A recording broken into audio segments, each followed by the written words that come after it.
I'm Neil. Hey, Cal. Here we are, season 3, episode 11. Can I hear you fine? Can you? Can you hear me? Yeah, I hear you fine. All right, good. How are you doing? I'm doing great. Thanks. Yeah. How about yourself? I'm doing good. I know it's been a while. We can't Yeah. getting our sea legs, as they say, right? Yep. Well, good thing we got someone here that knows what they're doing. We got Craig Hearn over here with us, huh? What's up, Craig? Hi, boys. How you doing? Wonderful. Thank you. So, a lot of our fans might actually know Craig from soccer, right? From that arm of our two dudes, right? So We Are Soccer.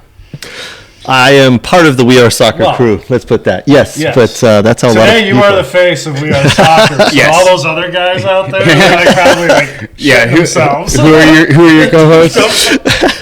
So we got Brooks Lambier and Nate Janulis, and then Danny Price joins us when he can with his busy schedule. But the 3 or 4 of us make up We Are Soccer, and yeah, that's how a lot of people know me these days in Metro Detroit, at least. Yeah. So, what exactly is it? I mean, it's a podcast type thing, but it's a show. It's live. I mean, Yeah, so that's the thing. We've gone back and forth over the years. What exactly are we? Are we a podcast? Are we a show? how do we end up here? Do we go all the way back to the beginning? Yep. All right, so I'll give you the short version of the Because one, story. we don't even know each other. You showed up today. It was the first time we actually all met, right? Yeah, So absolutely. It's been through the beauty of social media. We've connected. We all have mutual friends. Yeah, and the soccer soccer-wise, community and- that just never seems to amaze me. So here we are. That's it. I mean, it's the soccer community. I always tell people in Metro Detroit, if you do something stupid and you're part of the soccer community, everybody will know. So Absolutely. be smart, be cool, push the game. That's what it's about, man. Because if you don't, you're going to be ostracized and everybody will know. Yeah, absolutely. But yeah, anyway, I'll give you the quick story on We Are Soccer. So there was a local sports network that started up a couple of years ago. My brother-in-law was part of it. I was working for the advertising and marketing department, and I went and watched, and I thought, this is great. This is awesome. Live on YouTube and live over social media. Detroit sports. This is awesome. You guys should do soccer. We got Detroit City, and we got a bunch of youth clubs here that it's crying out for it, right? And they looked at me and they said, "You're the only person we know who does soccer, so you do it." And I went, "Oh, okay, great." So for 6 months, every single Saturday at 8 a.m., we went live for an hour. And it was just me and guests, and then I started bringing went people. live right away. Oh, and the first time, this is funny. Like, for 2 weeks, I knew we were going live on Saturday morning at 8 a.m., and I practiced every night in front of a mirror what I was going to say. And then the countdown happens that morning. Just goes 8 a.m. and then 5, 4, 3, and they point and they go, and I went, Yep. "Oh, are we live? We're live." And my guest at the time went, "Yeah, we're live. Let's go." And I was like, "Man, you're more into this than I am." And I've been but every single show we do at We Are Soccer on a Sunday night is normally at 9 o'clock live. I look to try to be better than the last week. Absolutely. Can we up our production? Can we up our whatever it may be? But we're just a show that talks about soccer. We like to have fun. We like to be entertaining. You know what's funny about that? Neil says that to me all the time. How can we up our production game? We're always talking about that. And but, and you just every week you try to be 1% better. Neil says that to me all the time. Yep. We'll get there one day, Cal.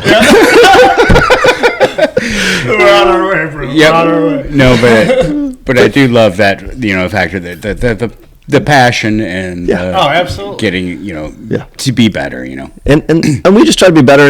And it's funny that a lot of the guys who are part of our show or know us, they look at our numbers, like how many views, and I go, I don't care about the views. Right. I don't care about that. I just want to be as professional and as entertaining as we can be. A lot of people, if they've watched We Are Soccer, they probably have figured this out, but I love the Pat McAfee show. I am enthralled with what he does and how he's taken this little show and gone boom. Yes. And I try to do that. I try to entertain. I don't want people. Listen, people aren't tuning in at 9:00 on Sunday going, "I wonder how Arsenal did today." No, they know how Arsenal did, right? They know how Man United did. But what do they want to see? They want to see Craig slamming Man United and saying how bad they were, or they want the interaction. Yeah, they want the banter and the funniness, right, and the fun. So it's entertaining, but it's soccer entertaining. We make fun of each other, and we just go live once a week, and I interview different people, coaches, players. From around the country, and we just have fun with it and learn and connect with people. So would you ever consider changing your name from We Are Soccer to We Are Football? So, when I was coming up with names for the show, I prefer to use the term football. I'm English. You can't tell, obviously, my heavy American accent, but... Wait, you mean the people that came up with the term soccer? Yes. We've all watched that documentary now, by the way. The cat's out of the bag. I know. But I wanted to call it We Are Football. I'm like, well, if I'm going to do a show on a sports network and call it We Are Football and talk about in Metro Detroit, they're gonna tune in and go, what the hell is this? Right. So it had to be We Are Soccer. But I went through a lot of ideations, and We Are Soccer just stuck. And I love it. Yeah. So and it's was WAS. Yeah, was. Yep. Absolutely. And it's fun to go on like Sunday nights at 9. I love it. The reminder, you hop on and see different people in the comments. Some that like holy shit, I haven't seen that guy in forever. And you were in the comments this past Sunday, right? It was awesome. I was in and out quick, but a lot going on between the last week and everything else with Ben Harper and all that. Yeah, that was a whirlwind. But so I want to stick to the soccer stuff because one. Obviously, the passion's there, but it's been there from very early on, right? I mean, you were local.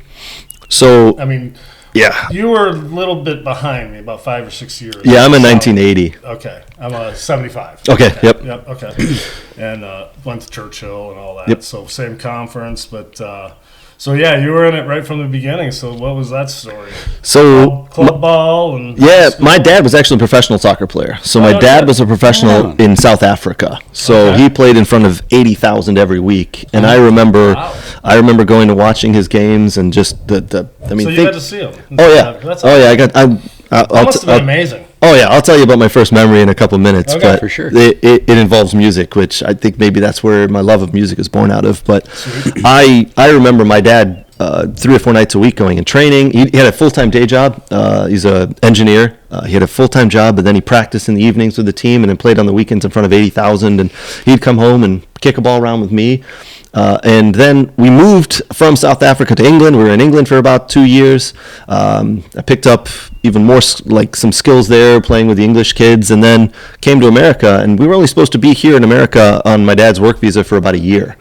And a year turned into 2 years because he got offered another job, and then another job, and then another job, and we haven't left. So, and I remember my first day at elementary school. They're on the hunt. my first day at elementary school, I was 9.5 years old, and I had this thick English accent.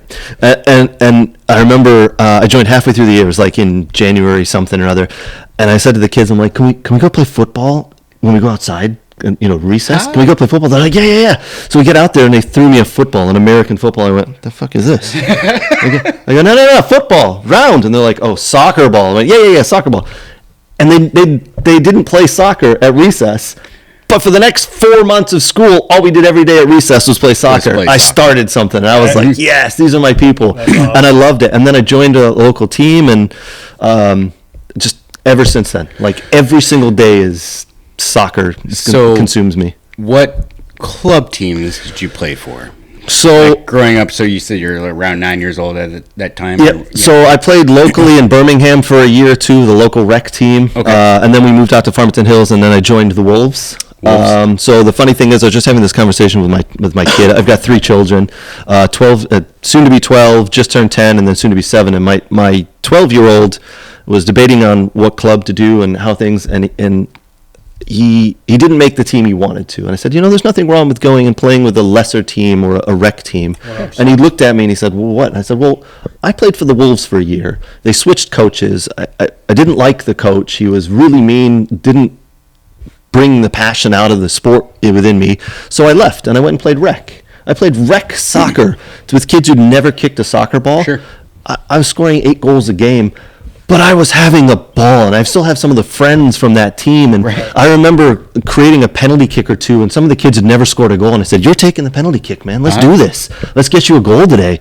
And I loved it, absolutely loved it. As a youngster, you're doing this. Yeah, and it was I figured out a couple of things while doing that, and then the Wolves changed coaches, and they called us and said, "Come back." So I went back to the Wolves and finished out my youth career with the Wolves. And but man, it doesn't matter what team you're on. It doesn't matter. Just go out and enjoy the game. And I think one of my things with right now is with youth. I got to be careful because I help a lot of soccer clubs in Metro Detroit, but they've forgotten it's about kids playing soccer. I was 11 and a half years old playing on a rec team that I had no business playing on a rec team. Like Cal. Well, I was between 10 and 11, and by the time I was like 11, I was a goalie. So that was it. But I mean, so I didn't really have a very long window. I mean, that and then college, so I was like 11 years. Yeah.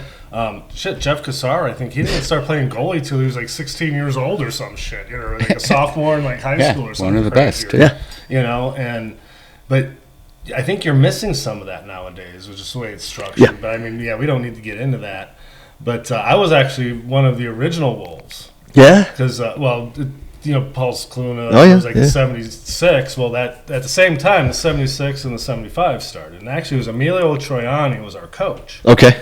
And like you were saying, like over time, there was a couple seasons or whatever, and then coaches change. But you know what? I left, same like you did, and I played for a Redford team. There you go. Yeah. And, we didn't win a ton of games, but you know what? I probably got at least 15, 16 shots a game. Yeah. I learned how to communicate better with my defense, and that was probably the best growth of my whole time was doing that, because, you had to do it, and then you had to learn how to do it to make your life easier. And I will say, I was never the most athletic goalie, but I was a student of the game. Yeah. Like, I learn as I'm watching, because you're back there, you're just watching the shit happen. Yeah. You're like, oh my God, how are you so good at PKs? Like I said, because you just watch people. Yeah. I would say I was probably at least 75% of the time I at least was going the right way. Yeah. At that point, it's just, you're not going to save them. Right. But, the ones that are jumping around and doing all that shit, you're wasting all your time and energy where you could be watching that guy walk up and set the ball. And the way he's, everything, there's something that he's going to do that's going to tell you. Yep. Is he going to look in the spot he's shooting? Is he going to look to the other side and try to throw you off? If he looks way too long, then it's that, and then at that point, you can just get in your own head. It's a mind game, isn't it? A game of soccer is a mind. Yeah. It's a mind thing. That's what I used to do when I was taking PKs. I would always set the ball down, and then I would look to the right corner. And I would always go left. Anyway, most of the time, the goalies knew that I was doing that. They would go left, but I would slot it right in the fucking side netting anyway. Well, I don't know. Fuck off. Well, dirty little secret is, goalies have a strong and a weak side to dive to. Yeah. Right? Yeah. Yep.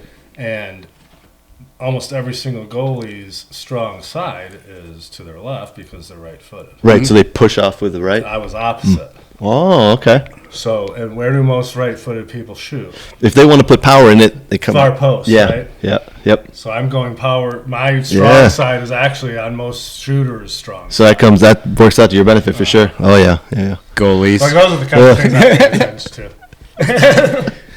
And I will say this: we're all Wolves players. I was on 77 Wolves. You were on 80 Wolves. Yep. And you were 75. Yeah. And then I went Barber. What up, Wolves? Yep. Shout out to the Wolves. Still going strong, man. Yeah. They got some good people involved in that club too, man. I was just over there talking to them. For sure. Ken Shingledecker, Scotty Doole, some great people running that club. Yeah. Joe Zawacki as well. Been around forever. Oh, yeah. Shit, I'm 50 now, right? So it's been around like 40 years. And really longer when they tie it back to everything else or whatever. But it's like, holy shit, how was that long ago? But I was just having this conversation with someone the other day. Back in our day, when we were 10, 11, 12, 13, 14 years, there was one team. You either made the team or you didn't make the team. There was no B team, C team, D team. Oh, we've got enough kids to make an E team. Let's see what we can do here. Find a coach. There's none of that. No. You had to go to Plymouth, or you went to here, or you found a different team. Found a different players, team. basically. You know, the game has changed for the youth side now, and not for the better. It's a business. It's a business. It's a business. For sure. But I do like the fact that kids show up and they will find a team for you. I don't like the fees that are involved, but you know, you don't have to cut kids. You can find a team, which is a good thing. Don't get me wrong.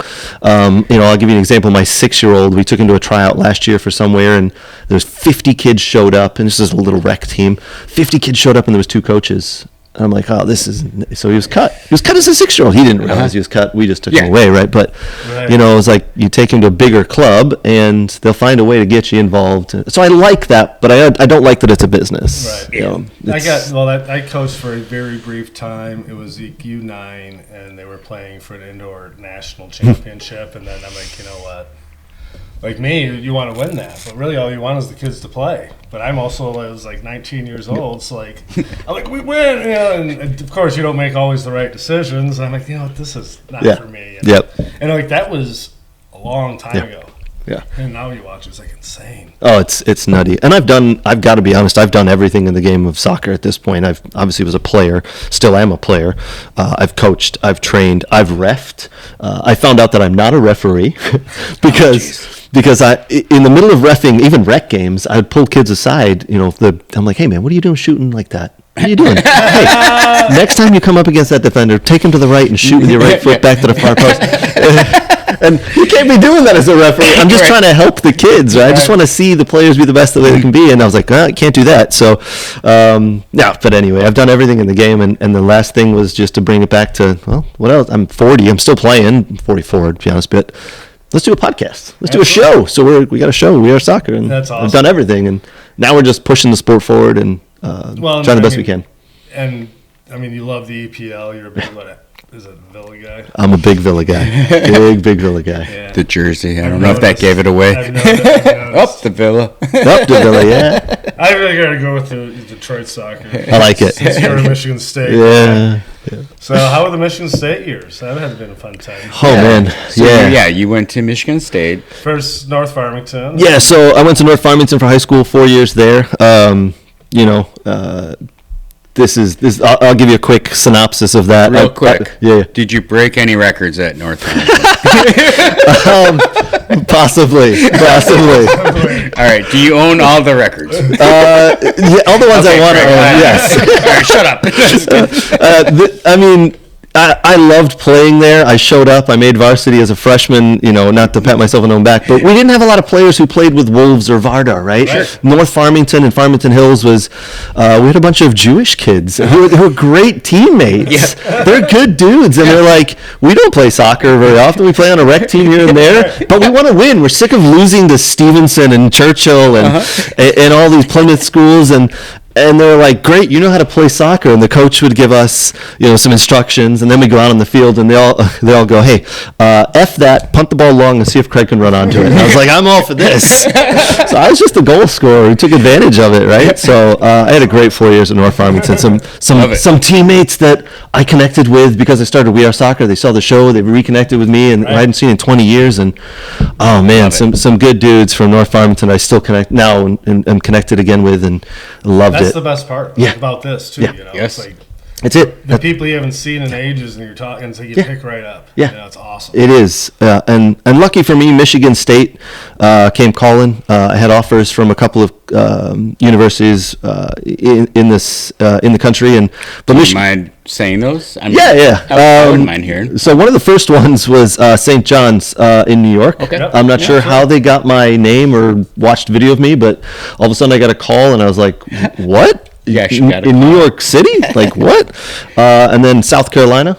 So I seriously considered those two schools, but I did realize that my parents had been such a big influence and part of my soccer career that I wanted to stay local, and I wanted to see them have them see me play soccer. So I narrowed it down to Michigan State and U of D. So U of D was pretty much leading the way. Like I went to a recruiting trip. Why didn't you go to U of D? I had a ball there. See, I loved it. Because I was one of the tag-alongs on the recruiting trips all the time.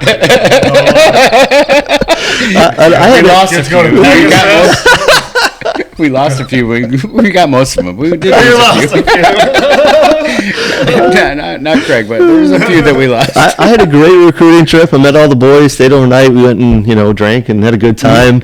And I really thought I was going to be there, and then Michigan State called and kind of upped their offer a little bit. And this is going to be strange to say, and this is no disrespect to U of D, but Michigan State called and I was talking to the coach, Joe Baum, and I said, listen, U of D have pretty much offered me a certain amount of minutes on the field. And he looked in the phone, he goes, yeah, no, you're not guaranteed a single minute, son. Right. He goes, you got to step in and you got to prove it. He goes, I got guys who've been here 3 years. It's their senior year coming up.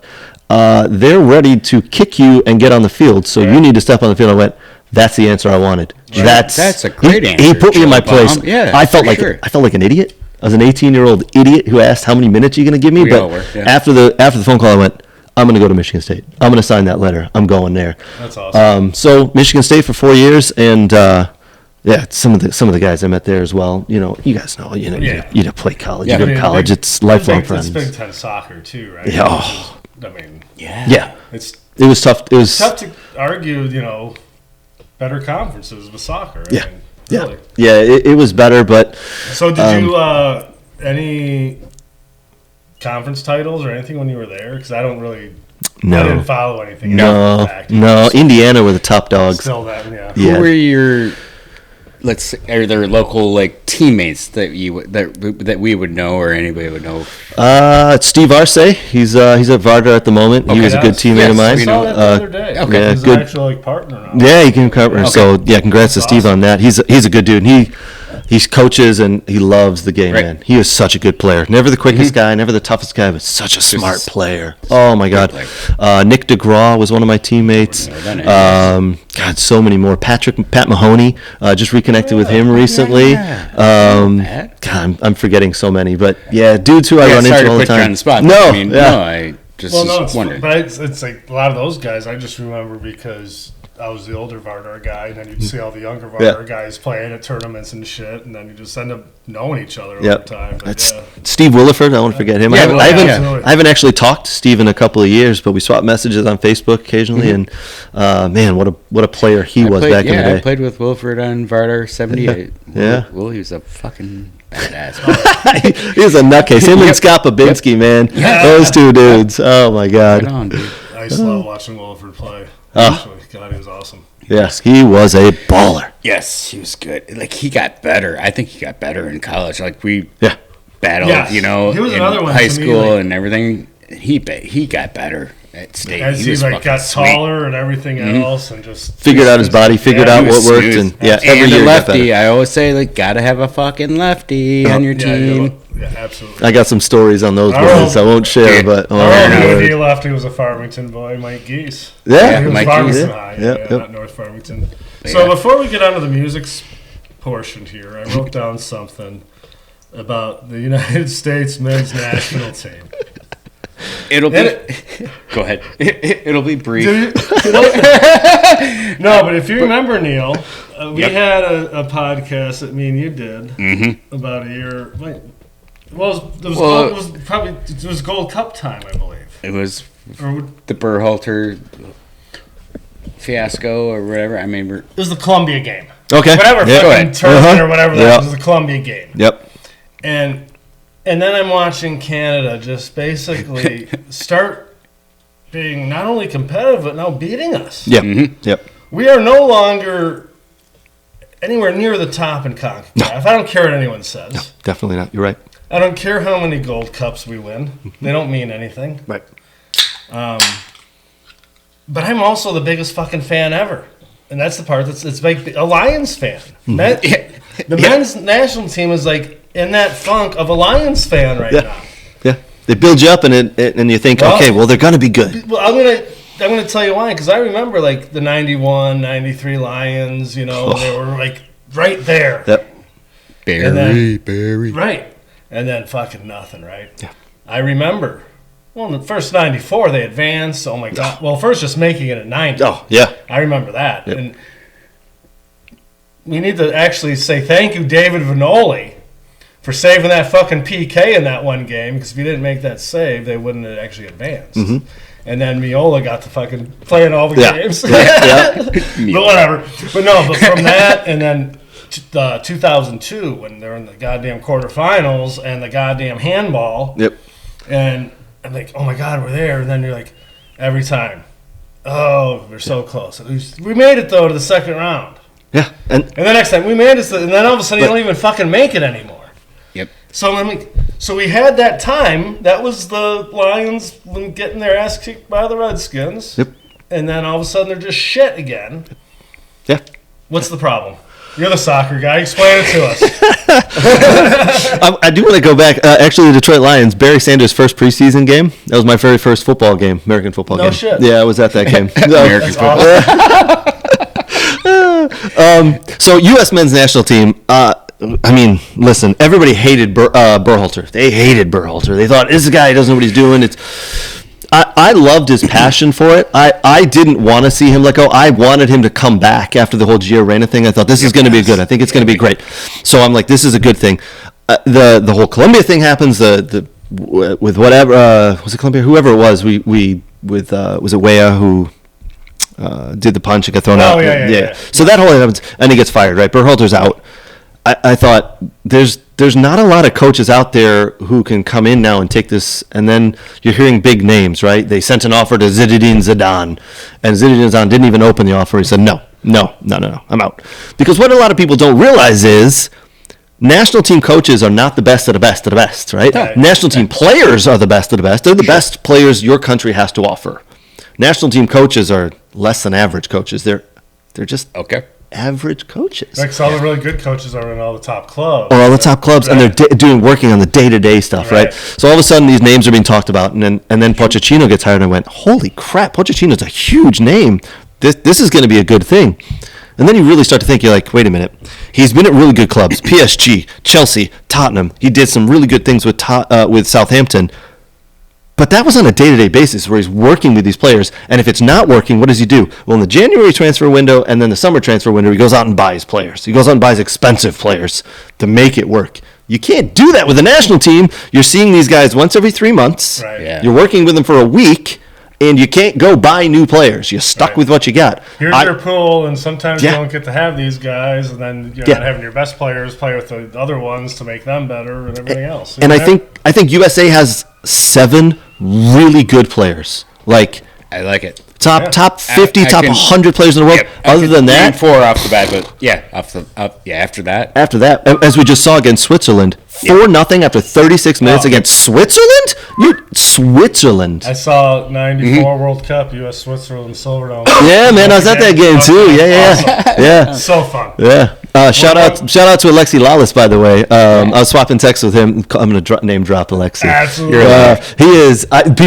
People do not like him. He is such a good dude. He is such a good dude. I sent him a text message. Within a couple minutes, he responds. Who doesn't like him? Oh man, there's people don't like. A lot of people don't like his stick, right? He is such a good dude, man. It's funny because I used to do soccer camps in Morris, right? Yeah. One of the camps, and Alexi was in the area, so he had him show up, and all the kids were like, so he went out to lunch, and he was like the nicest guy ever. And I actually played with his brother Greg. Yeah. I was 16. It's a whole thing, but my age group Vardar team was banned for a whole year. We weren't allowed to play soccer together. The only way we were allowed to play soccer together was if we all played together under the Wolves' name for Irene Saucedo Smith's son, Aaron.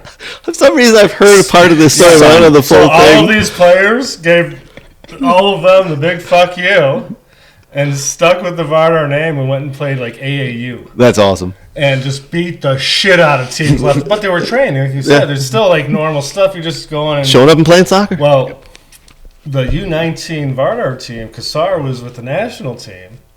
So I'm 16. You're in. I'm in.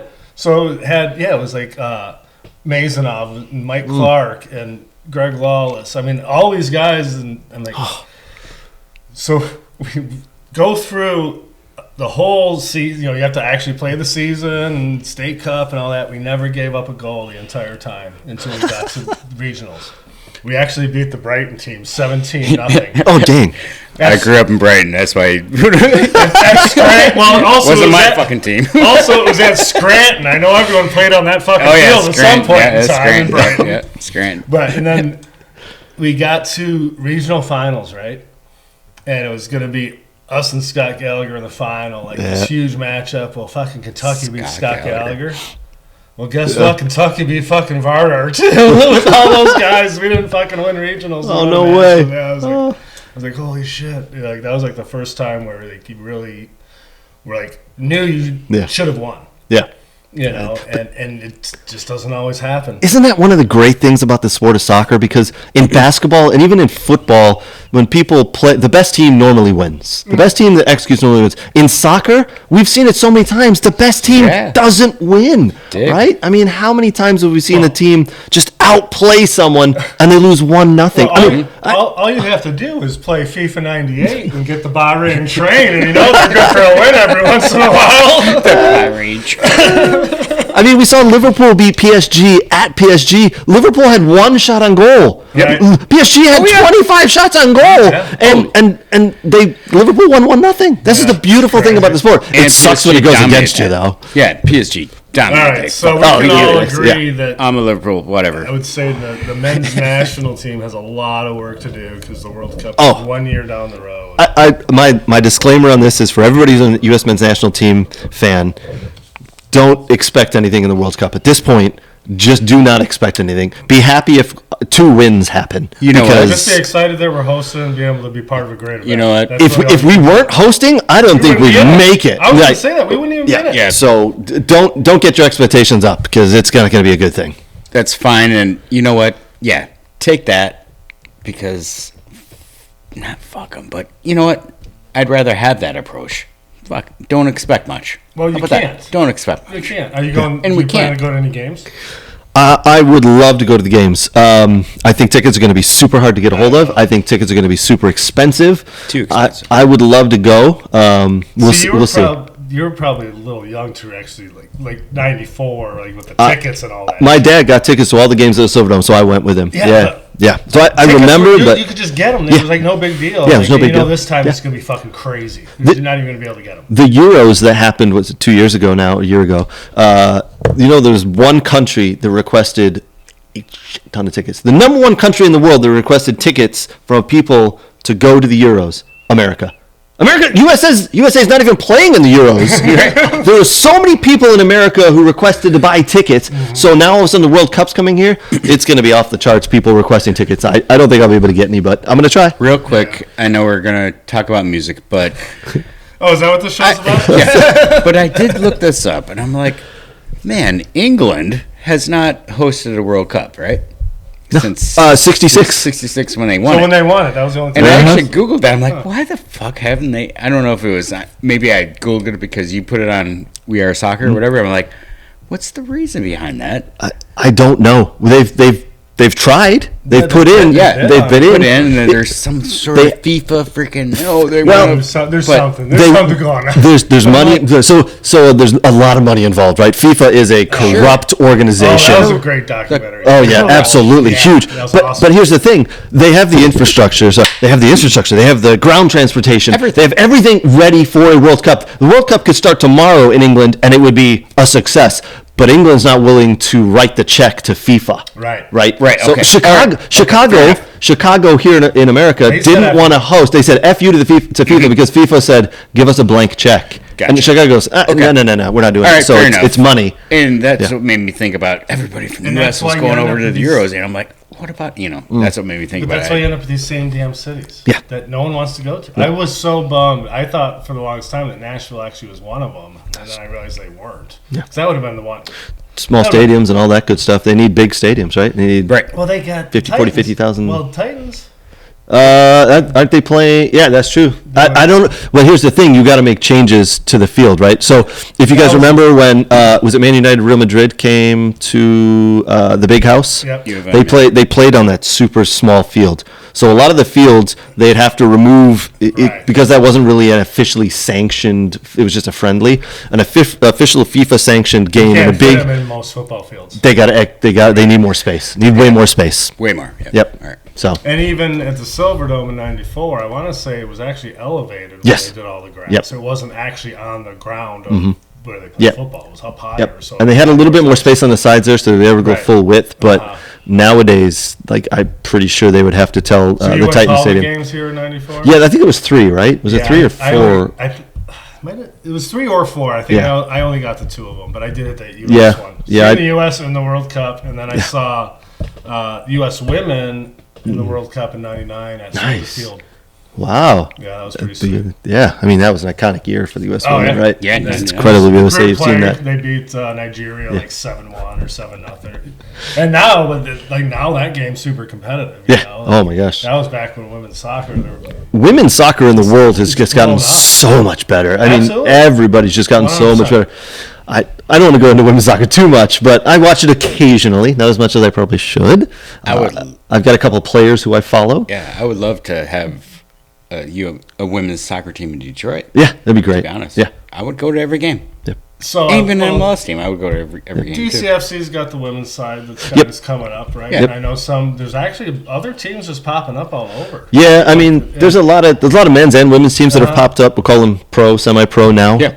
So is that like the lower USL? Is that what a Yeah, lot of yeah, them the are? women are for sure. The men obviously play USL Championship, which is considered the But second DCFC. tier. But there's DCFC, some yeah. other teams kind of like Yeah. like the Bucks. What are USL 2, so there's Is that Championship what's 2, called? 3, Okay. yeah. So they played about. I mean, it's compared to when you boys and I played, it's watered down a little bit now, but it's still fun to go watch. I go out and watch a lot of these teams. I was a Detroit Dynamite guy. For, Yeah. like, Detroit Dynamite. for about like 3 weeks. Oi.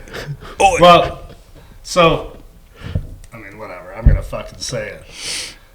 I mean, I'm obviously a pretty good fucking goalie, right? Yeah. I mean, play the level you did, I was yeah. All-American high school. I'm in the Hall of Fame in my fucking college. Yeah, man. So this is like leading into like my senior year. We're all supposed to go play in this new USL thing, or it was called something different at the time, I think. But in the Dynamite, and it was a cool team. This guy had a ton of fucking money, and all of a sudden, like go through like all the training right before.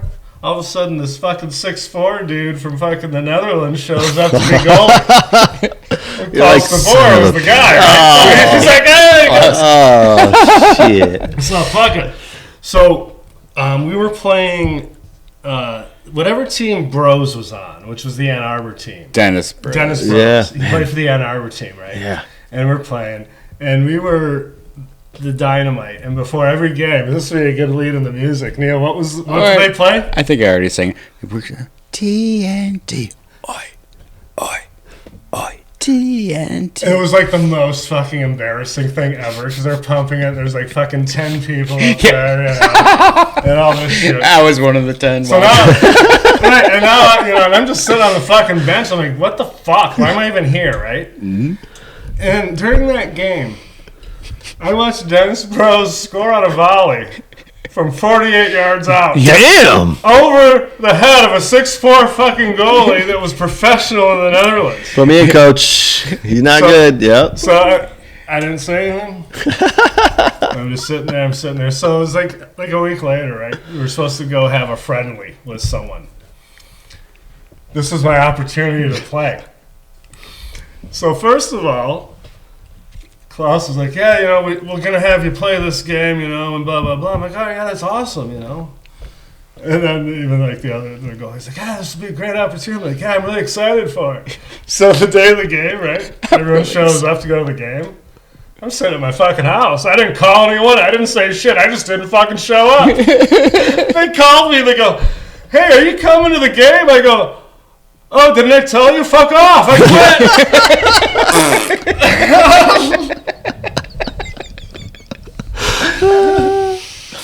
So then I went and played for the Marauders.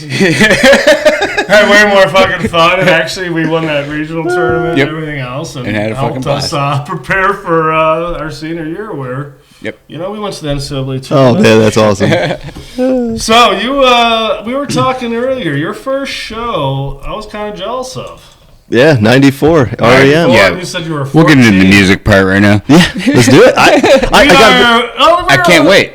Can't wait. I gotta be honest, boys. I'm nervous. Like soccer, I can talk forever, but I love music. A lot of people don't know I'm a huge music fan, but I'm nervous. No, the one thing was you said you were 14 when you went, which was awesome because I went when I was 15. Okay. So what was that scenario like when you went to your first show? Who was it with and everything else? Yeah, so my dad came home from work. It must have been like 5 o'clock, 5:30 or something like that. And I was at the house, and he's like, "Hey, I got 2 tickets to REM, so I'm going, and we're gonna sit in a suite. Do you want to go?" And I was like, at this time, like I started getting into music about 13, 14 years old. And I'm like, yeah, let's go. This is awesome.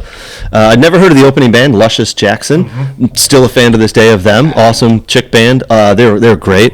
But man, I sat up in the suite, and my dad and the other, whatever you want to call it, worker people who got tickets. Right. They're all doing their work and eating the beer, eating the food, and drinking the beer. Yeah. And I'm sitting like looking straight down. And we were like looking straight at the band. I was like, this is amazing. This is absolutely amazing. REM blew me away. And I've been to probably a dozen concerts after that. For the next couple of years, I went to concerts. Whenever they popped up at the Palace, I went because it was an awesome venue. So you've seen REM more than once? No, I only saw them once. I was only lucky enough to see. Yeah. Then you never saw REM. And I've never saw them. That's one of my fucking favorite bands. I love REM. I always loved them too, and I saw them once. It was at Pine Knob, and Wilco opened up. No way. It was so good. Would have loved to have seen Wilco. That was we caught Wilco right at the ground. So we saw them at the Majestic. Dang. So it was like 1,000 people. Yeah. And I always tell everyone, look at that setlistfm.com. Yeah. Go back years and look at the set list. If you look at that show when they played that, they played everything so much off of AM, Being There, Summer Teeth, and then also Mermaid Avenue. And they played like 28 songs or some shit. Dang. Insane. And that was when I just so we go to the show, and there was like me and Neil and our buddy Keith and my brother Paul, right, who you met. So we just saw Keith the other day. I totally forgot about this, but we go to that show, and actually the Old 97s opened up, which is Old 97s. Darn it! I was trying to what Old 97s. I always loved badass. them, and so they're playing and everything. And we're just sitting there drinking, waiting for Wilco to come up. And my sister-in-law, obviously my brother's girlfriend at the time, comes up and goes, "All right, we're going to take off." Keith goes, "Wilco hasn't even started yet." And she just goes, and we look over, and my brother's like slumped over and passed out before. So, like, the best show ever for Wilco. He totally missed it. Oh, man. What a bummer. Yeah. Oh, shit. That was Old 97s. I was thinking Sunvolt. I knew it wasn't Sunvolt. I'm trying to think. I was just thinking about there, but Old 97s. Old 97s. Yeah, because... What a good band. Yeah, they were sweet, too. So, REM, you mentioned Luscious Jackson. They actually were at Lollapalooza 92. Okay, nice. Yeah, I didn't know that. See, I was actually, instead of my brother being that, I was the one passed out on the hill. And I was before my senior year in high school. And yeah, because Luscious Jackson, Pearl Jam, Jesus and Mary Chain, Soundgarden. Oh, my word. Yeah. Ice Cube, Ministry, and Red Hot Chili Peppers. Oh, my God. What a lineup. Yeah. Just legends. And I was pretty well passed out until I was up and actually enjoying myself. Ministry, Ice Cube, and Red Hot Chili Peppers. Damn. I remember hearing, like, I sat up and saw kind of Soundgarden. I remember hearing Pearl Jam. Jesus and Mary Chain, I was more like kind of in between of those two states. I did see them though. I mean, you're like an English guy, right? Jesus and Mary Chain out of Scotland. They're so fucking good. They're the ones that are kind of forgotten about. No one ever remembers them. No. And I just saw them last October. Holy shit, they're good. Damn. They opened up for Psychedelic Furs. Oh, damn. Yeah. Oh, shit. Psychedelic Furs and Jesus and Mary Chain. And I was like, I would have rather seen it reversed. Yeah. But the fact that you saw all those bands back then was before they'd blown up, before they became so big. Sure. When you see a band and then they go on to become huge, and you're like, I saw them before they made it. Like, I got a couple of bands that I can talk about before they blew up. Like, just it's amazing when you're like, damn. I saw Green Day in Cobo Hall. Right. That I think I was in I must have been ninth grade. So it was 94, 95. Dookie Tour. About 15 years old. Yeah. The only show that's ever, like, my ears were ringing for 4 days. I'm pretty sure they gave me hearing loss. Like, That's awesome. that was the only show I ever went to Kobo to watch. It was Green Day. It was incredible. It was absolutely fucking incredible. I saw U2 at, sorry, not U2, sorry. That's one of the top shows I've ever seen is U2. I'll talk about that in a little bit, but No Doubt, I saw them at Phoenix Plaza Amphitheater. They opened up for 311. Phoenix is like fucking gem. Oh my God! Why don't they have that anymore? I know. Dumb. Why don't they have that? Tool there. Oh my God! I mean, what a show to be able to see that. See there, yeah. So 311 and No Doubt. Yeah, No Doubt was the headliner? No Doubt was No Doubt opened up. 311 was a headliner. Okay. So the funny thing is, I went there. I think it was 15 or 16, so it was 95, 96. The Phoenix Plaza Amphitheater in Pontiac. Gotcha. So the funny thing is, like, we're there, we get there early, and I liked No Doubt. They had their the hit "Just a Girl." It just broke, like literally within months it broke. Oh, there. So I'm like, Gwen Stefani. Yes, I'm sorry. Gwen Stefani's hot. Love her. And she hasn't aged, by the way. She has not. And I love 311 as well. So we're going to the show, me and a buddy, and my buddy falls over and like busts up his knee, and it's bleeding everywhere. And we see the medic tent is on the side. So we No Doubt finishes their show. Before, there's probably 30 minutes between 311, between No Doubt and 311 coming on. So we go over to the medic tent, and he's getting his knee bandaged up, and I'm just standing there like, this is boring. And I'm looking over, I'm like, that's the band. That's Gwen Stefani. Holy shit. And I had spent $20 on a shirt, and there was 4 or 5 little kids. They must have been 9 or 10 years old, and she's signing stuff. So I was like, I got at the end of the line, and I was like, can you sign my shirt? And she goes, yeah. I got felt up by Gwen Stefani. Gwen Stefani touched you. She didn't touch her, but she touched you. Yeah, she was my crush. I loved Gwen Stefani. And then, she's so hot. And then, kind of like Ben Harper for me when I saw him. Yeah, same thing. Exactly the same. And then 311 blew off the stage, man. That was awesome, man. And I've seen them, I think, twice now, but they were awesome as well. So, yeah, I love watching bands before they blow up, right? Like, you're like, dang, and then you can't get in tickets to see them later in life, but whatever. Yeah. And that's the struggle a lot of people have, right? Because I've come to terms with that. I loved them. I still love them. I'll go to see him if I can. Yeah. Because I've said it before, the Dave Matthews one, because the first I saw him like in March of '95, I think it was, and it was at the State Theater. Wow! With Big Head Todd and the Monsters. Oh wow! Yeah, Big and that Head was Todd. The first night that they flipped, because Big Head Todd was the headliner of the whole tour, and then that night Dave Matthews became. All of a sudden became. So I was front row. Jeez. And it cost me $20. Holy shit! And then it was like 2000, 2001 or whatever, where they did like back-to-back years at Comerica. Mm-hmm. I think it was the first one. I went to that, and I was like way up. It was like 40. I'm like, this sucks. Yeah. Yep. And I don't want to say I became a snob, but I was kind of a snob with it, but only because like it just sucks. And I didn't go for a while, and then blah blah blah. When bands blow up, and you got to see them in these huge mega stadiums, you're like. Huh? But you know what? So I didn't see Dave Matthews forever. I won tickets on the radio to Dave Matthews and Tim Reynolds 2017 at Pine Knob.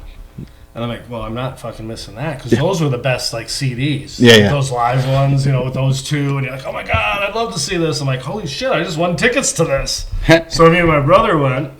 It was awesome. They played all the olds, but July 9th, I'm going to Dave Matthews for the first time. Oh, nice. And I was like, you know what? Fuck it. I spent $200. And I got a fucking aisle, like right on the aisle seat, about fucking 30 rows back. Oh, that's gonna be awesome. Right, because you know what? I haven't been to a true show in years. I'm gonna do it right and just have fun. Nice, enjoy that. I had no expectation, because back then I had an expectation, right? Yeah. And you get that kind of, like you said, I knew these guys, but that's also the dumb way to look at it. You grow up and you're like, of course you want them to be popular, and you hope that everyone else enjoys it. That's the whole point. You used to love being the guy that shares the music. And now that everyone's doing it too, you're like, I was that guy. It's like, it's almost like an ego fucking, kicks in the nuts. Totally, Cal. And guess what? We're kind of doing that right now. Like what we're doing as a podcast. Like, fuck off. Let's fucking listen to fucking some good music. And right, absolutely. Yep. Yeah, that's what it's about, man. And then talking about the bands, right? Yeah. That's what it's all about. So you said once you went to a few shows, I mean, it was like something you just I was did, hooked. huh? I was hooked. So, the funny thing is, I mentioned it earlier. I think the first time I ever my very first memory in life is being 4 or 5 years old in a soccer stadium in a suite, looking down, watching my dad play soccer in front of 80,000 people, and at halftime, this is in Africa, in South Africa, and all these black, the black folks because there's majority it's Africa, right? Right. The black guys and girls, they're singing Lionel Richie all night long. Oh yeah. So when that song comes on, I'm taken back to that time, and I think that I've put my two loves in life are soccer and music. And like I said, nobody knows I love music. I'll give you an example a little later of why. But those two things, I'm taken back to times. And I remember 94, some of the songs from the REM show. And then I was hooked in going to shows. And I went to watch Ozzy. I went to watch White Zombie at the Palace. I went to a couple of shows at the Palace. You're just like, this venue is awesome, and I couldn't get enough. I went to so many shows in the mid '90s.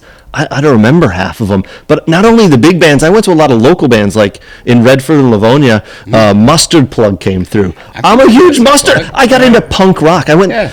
Punk is great. Actually, I want to say I just saw they're coming, or I saw something about Mustard Plug just. Yeah, they're still around. They still tour, and I keep wanting to go see them, but I don't know how to tell my wife and kids I'm leaving for the night to go watch a band called Mustard Plug. My wife's like, about it. At where? There's going to be like 20 people. I know, but I'm really excited. It's at the Token. I'm going to be one of them. Which actually, the Token is kind of a hidden little gem. I mean, those Lobos played there like last year. And they always had, and then they'll always get some of those hair metal guys. Yeah. For sure. Wait, real quick. So it made me think of it. South Africa and singing and everything. Power of One. Isn't that the big book? And there was a movie. Was that what it was called? I've heard of it, but I don't know anything about it. I'm gonna have to look this up. Look it up. You know what? I keep a notes in my phone of things people tell me to look up and read or watch, and I write down. Power of One. Power of One. I've heard of it, but I don't know nothing about it. I did watch the movie. I think I did read about almost all the book, and I'm like, I saw the movie. But I will say the movie was fucking really good. I'm gonna watch that. Sometimes where the movie kind of sucks, and okay, maybe because the book's always better. Yeah. I mean, the book is better. Yeah, but always. But the movie was quality for sure. It's a good story. Yeah. If I was a child up through growing up in South Africa as an Afrikaner or whatever, and then as a young guy and singing, and then he ends up in boxing and stuff. It's like a whole journey. It's a really good movie. I'm gonna have to watch it. Yeah, I've heard someone else mention it a couple while back, so I'm gonna watch that. It has a whole a choir aspect to it. Oh, That's damn, how okay. he ends up connecting with everyone else, kind of across the line or whatever. Really good story. So yes, we're not just all about drinking beer and doing whatever here on Two Dudes. We we are very cultured. Yeah, we'll read a book or two. In fact, we have like 4 books that are things sitting on right now, so we can record this. That's how high tech we are. I'm going to take this back to soccer for 2 seconds. You guys obviously know Welcome to Wrexham, right? Oh, yeah. The Welcome to Wrexham show. Everybody knows that, right? Wrexham made it big. There's in one of the first 2 episodes, Ryan Reynolds, as he's having a conversation, I think it's during COVID, he's got his laptop on and he's talking to the board members, and they did a view of the side of him talking, and his laptop is sitting on 3 or 4 books. And I was like, dude's worth billions or millions and millions, hundreds of millions of dollars. And he propped his laptop up on some books. Hey man, that's awesome. I love the fact that he didn't go out and buy something to have them. He's like, no, book, level, cool. That's for me. I figured it's better to just have content and have perfect content. Nailed it. That's what it's about. Don't spend your money on silly stuff. Just make the content better, right? Absolutely. Just 1% better. I do want to say, anybody who's watching from We Are Soccer, make sure you follow these guys, because I've watched a lot of your shows. I love watching and just listening. You guys talk with the guests, and you've had a lot of soccer guys on as well. Gentili was on here a while ago. I listened to that one. I will say the banter. I mean, I think this is going to be a good one. I have to go pee though. No worries, bro.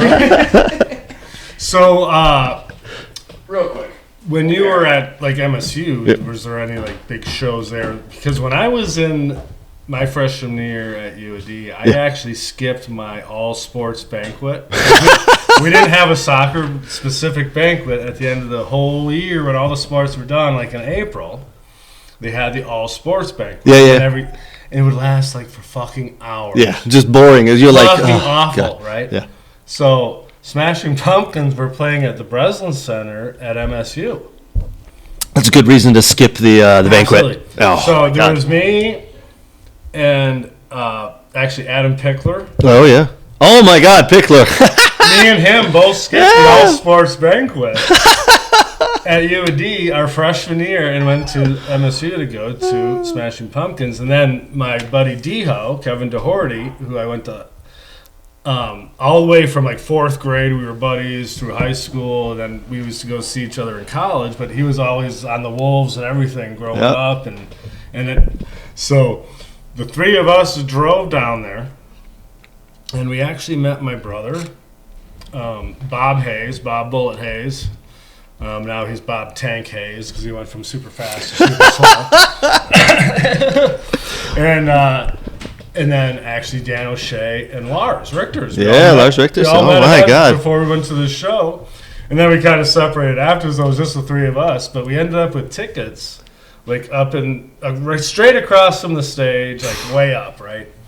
And then as soon as Billy Corgan hit that first note, everyone literally, just tried rushing on the stage. Oh, I believe it.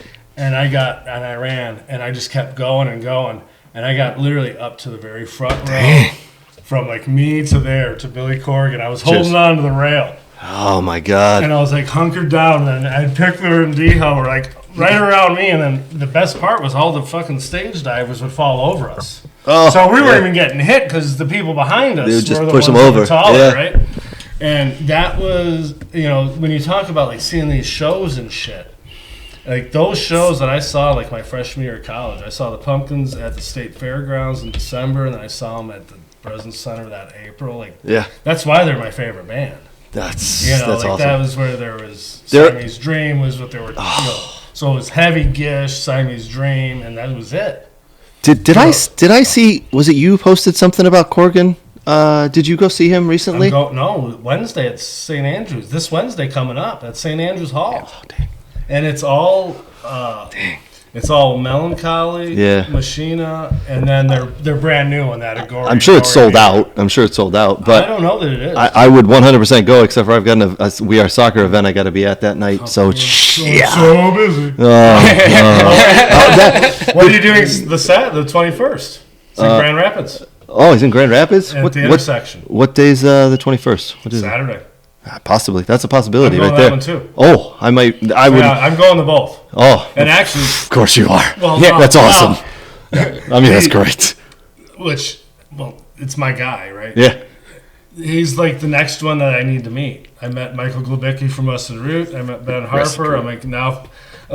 Say careful who you meet. Those first two were fucking amazing. I was about to say, we've heard things. I don't know if you've heard. I've heard things about Corgan. He can be a bit of a weirdo. You know what though? You also just have to read the room. Yeah. If it's not the time to just go, hey, what's up? Yeah. Just fucking hold back and maybe snap a picture if you can. Yep. Don't shake his hand. Right.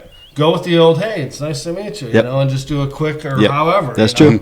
That's true. Because a lot of people don't like to be fucking touched. Smashing Pumpkins, though, that is an iconic band. So check out that Grand Rapids, dude. It's at the intersection. I'm gonna have to go home and wash some dishes for about a week straight here. See if I can get in the good graces and see what I can do. Because you're on a super cool podcast and they want you to go. Oh no! I already got. I was talking to my wife after I left work. She goes, "Can you stop at Walmart and get something? Something for my daughter's birthday." And so I called her. I said, "Oh, I got it." She goes, "Okay, so are you guys doing this at a bar?" I'm like, "No, it's at the house." And she goes, "Oh, I assume you guys will be having beers afterwards and hanging out, right?" I'm like, Yes, we are. Don't wait up. I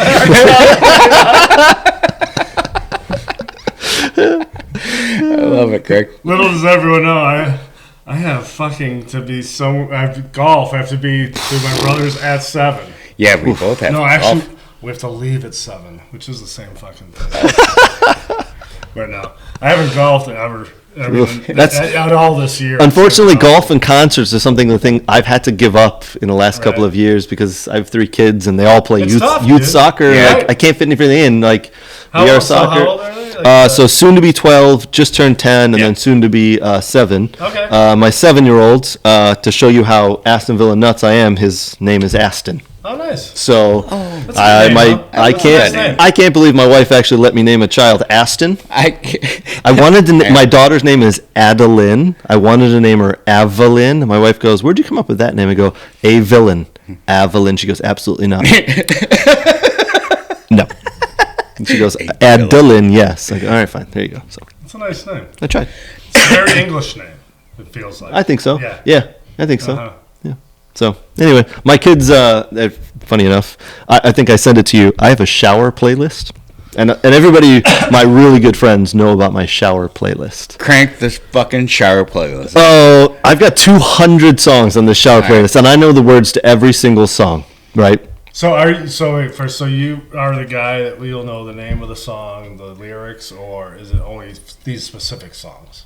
No, I mean, if it's. Because I don't know shit about shit, and I go to a show, I don't know lyrics, I don't sing along, I don't do anything. I stand there like I'm Mike Putty or whatever from like Seinfeld, just mean, staring. yeah, That's basically my concert experience, but I'm fucking loving it in my head. Yeah, I love singing along. When I'm at a I don't show, mind. I am like- singing. I'm belting out lyrics. Yeah, good. But I don't do karaoke. Oh, fuck no. I've never No? done it, I will never fucking do it. I thought you guys would have been karaoke like. Fuck no. I did karaoke. Yeah. Yeah, I did karaoke a couple of he weeks just ago. did a couple weeks ago over at Mulligan's. I'm too embarrassed. But No, fucking exactly. yeah, I'm way too embarrassed. But I get in the shower and I'm He'll be on belting a out podcast- lyrics. He'll be on a podcast and stuff and going nuts for it. Just like me here, but no, I could never sing. I'm not doing that. I'm sure as hell not dancing either.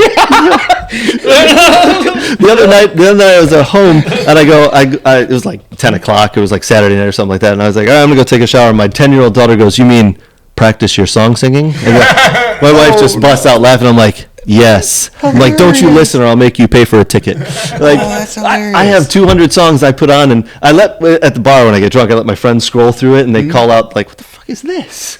Like Share, Believe, like, or weird That's things. actually a great fucking song. Right. Yeah, I you know what that comes on?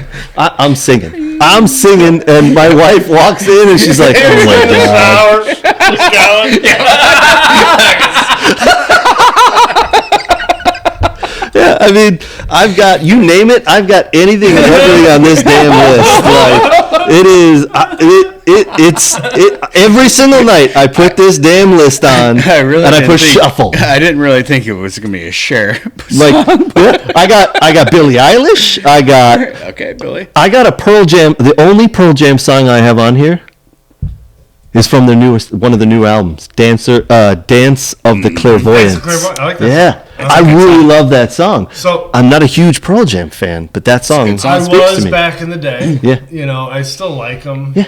I actually got the Dark Matter album. So Okay, I wanted yeah. to see that tour. I wanted to see it because they're going to play that heavy. But I heard that on 107.1, Ann Arbor station, Yeah. which is still a great radio station. Yep. So whoever still listens to radio, 107.1 out of Ann Arbor, you still hear good Yep. new music. Yep. And that's where I heard that because they would say, "Oh, here's the new blah blah blah," and I'm like, "All right, it's cool." So now it's on my playlist. It's So just that's like the so only Pearl different. Jam song from that album is Yep. on my. I nothing. played that song a couple of years ago when it first came out for a buddy of mine who was a huge Pearl Jam fan. I go, "Hey, you got to listen to this song. You'll never guess who it is." And I played the song. And he's like, he guessed 4 or 5 bands. He had no idea. And then I was like, "Dude, that's the new Pearl Jam." He goes, "What the what?" Yeah, you got to listen to this. Yep. Have you heard Eddie? It's an Eddie Vedder song, actually. "Brother of the Cloud" or whatever. I don't know if I've heard that one. Listen to that one. That one's pretty good too. Is that similar? Nice. It'll be on the playlist Yeah. since I'm writing it down right now. I As long as I write them down, they make it. If I don't, Yeah, write it'll them be on down, the let me know playlist. what happens. You'll hear it. You'll hear it, Craig, eventually. one of the ones I absolutely love is "Wagon Wheel" by Darius Rucker. Oh, And nice. I'm not a huge country fan. Right. I don't like country music, I don't but either. that song I just love. And then Neither do I. I should say I don't dislike it. It's just not my thing. it's just not my thing. Right. Yeah. I understand it. I Yeah. understand why people love it, But yeah, to each your own. I went to a country show. I had a fun time. Yeah. Though. Kane Well- Brown. Okay. Which is kind of pop country, Yeah. right? So it's, like where you're not. I have a couple of country loving songs your on truck. here, like the now they're called the Chicks, the Dixie Chicks. I right. went to saw. Yeah, I they saw have great songs. Yeah, I like them. There's a couple of others on here. And plus, who doesn't love a fucking fiddle or a violin? Yeah. Ann Harris, who was on our show, played with Cracker. Yeah. Oh man. When I saw them, oh my god, the addition of strings to music, or like, Yeah. to me, I'm also a keyboards guy. Oh yeah. I'm a sucker for that. Oh, I love the keyboards. Yeah. Absolutely. Yep. Anytime you start adding that shit, I'm like, oh my god, Yeah. it's just so much better. Yep. Agreed. You guys will know this Sponge. I got a couple yeah. Sponge Yeah. songs on there. Plowed, obviously, but Absolutely. Wax Ecstatic off their second album. I saw them at Harmony House when they released their second album, the Wax Ecstatic album. Rest in peace, Harmony House. Yeah, oh my god. yeah. I work across from Harmony House now, where it used to be. Yeah. It's now an Aldi. Every time I drive past there, I go, I stood out there for hours waiting for tickets Yep. for whatever We used show. to stay at Showerman's in Livonia. Okay, yep, Merriman yep. and 5 Mile. Yep. Yeah. And they also sold honey baked hams. So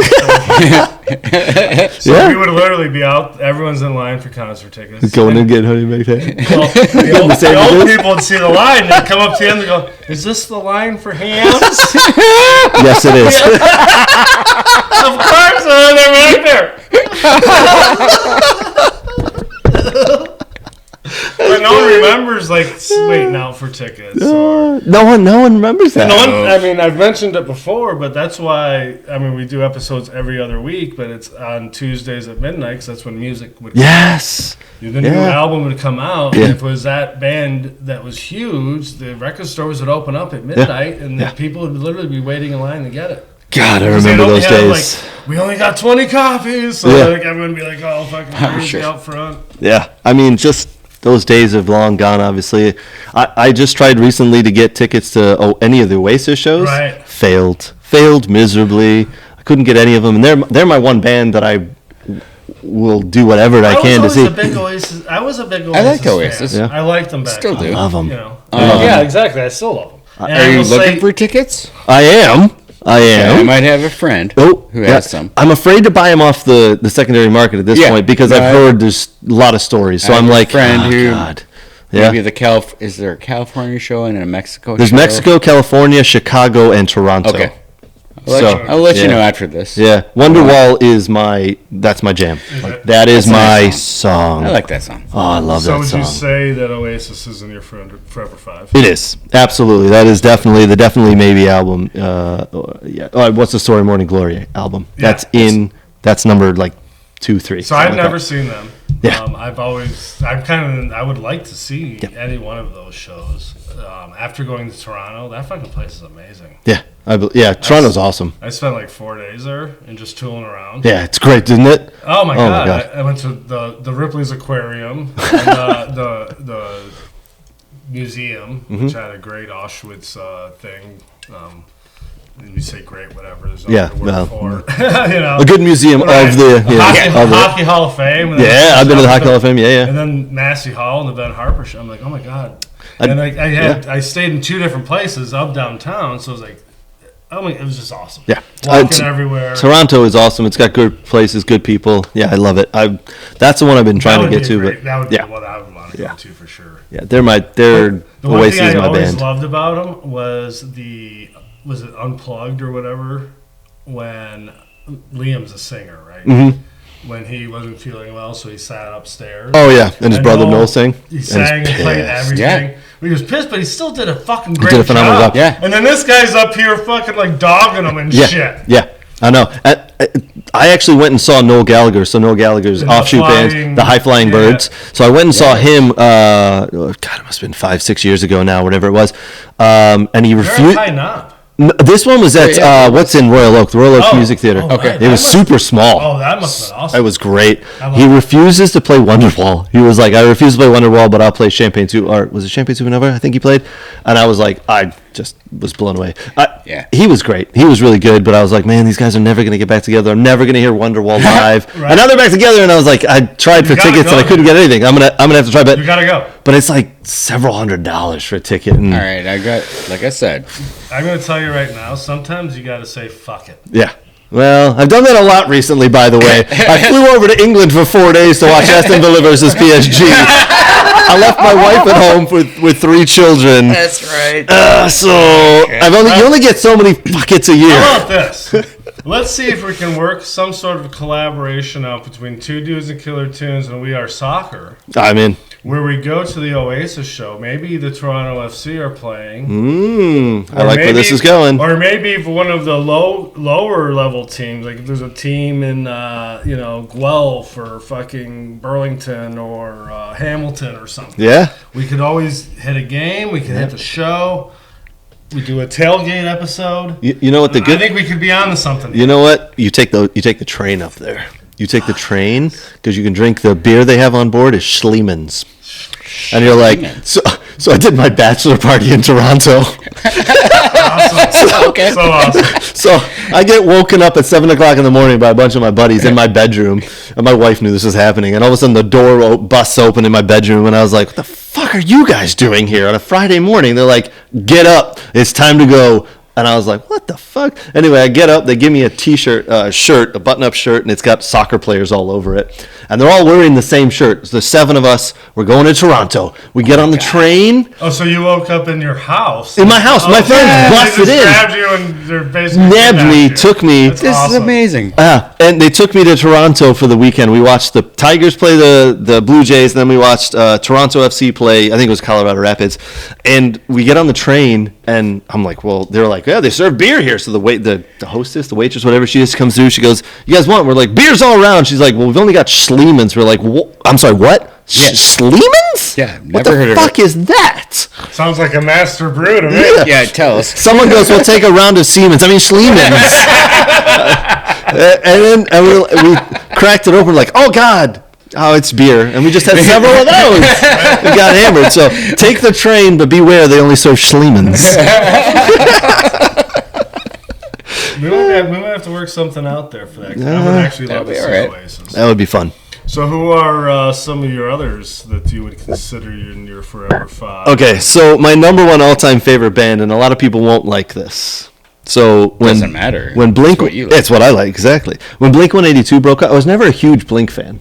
Okay, I know what you're. They were okay. I liked them. I'd sing along. I think like I actually Blink-182. saw them. They're cool. Whatever. I When seen they Him too. I don't want to cut you off, but I want you to go deeper Please. into it. I saw Blink for the first time ever at Lollapalooza last year. oh damn okay So they yeah played day 4, very Yeah. last. Well, Yeah, it's the two biggest day, yeah. far enough away that Yeah. they're both closing, but they closed out day 4. Mm-hmm. Never a Blink 182 fan whatsoever. I like But Blink I- 182. I will say, but seeing like all those, I knew all those songs. yeah you know all of them yeah And you know what? When I say I wasn't a fan, it wasn't my thing. yeah yep. There's nothing wrong with that. You appreciate it, whatever, Yep. everything. But I saw them live, I'm like, wow, this is actually really cool. They kill it. And they kill then, it live. like some of the other songs, like the later ones, like because after they broke up Yeah. and he got cancer, they do the little like sentimental songs. Yeah. Like, Yeah. you know? Yep. So, yeah, you So were I don't, huge. I don't I think would- he was gonna say Blink though. No, No. he's not. Okay. That's what I'm saying. I know where he's going with it. But, yeah. So the offshoot bands. Because I wasn't a fan either. Yeah. Like, I liked Blink. I knew all the songs. I never bought any of their albums, right? But all of a sudden, Tom DeLonge goes off and he starts Angels and Airwaves. And the first song he came out with was The Adventure. And I heard that song. I was like, I'm going out today to buy that album. And I went and bought the album. And I listened to that thing nonstop. And then all of a sudden, they're on tour. So I went to Grand Rapids with my brother, and we watched them in Grand Rapids. Super smooth, like, I mean, it might have been the size of this room. That Right. Tom DeLonge from Blink-182 Right. with his new band is in this small of a venue. I mean, I'm standing rad. from That's here awesome. like 10 feet away and watching Tom DeLonge Right. sing, right? Crazy. I was hooked. I've seen them, I think, 8 times, 9 times. My wife got into them. She loves them as well. We've sat on stage for sound check. That's awesome. They came through, and what they did, they were one of the first bands. One of his things was, Tom DeLonge was like, I want to change music. I want to make it more personal for the fan. And one of the things back in 2010, 2011 maybe it was, he said, we're going to sell tickets for people to come to do the sound stage. You're going to sit on the stage or down below and listen to us, and then we'll sign autographs. And every single band, we sat there for 30 or 40 minutes while they did sound check. I'm probably 10 feet away from Tom DeLonge again. He's super tall, by the way. And he said, all right, after 30 minutes of sound checking all the songs, he's like, we're going to go just kind of, because they're sweating from it. They're like, towel off. And then if you guys just want to get on the floor down there, is it at the Fillmore?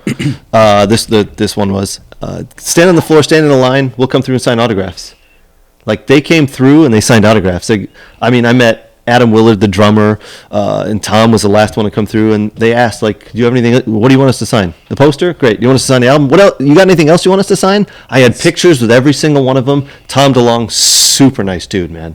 Super nice dude. Hooked on Angels and Airwaves. I have, a lot of people don't know. One of their albums is called Love.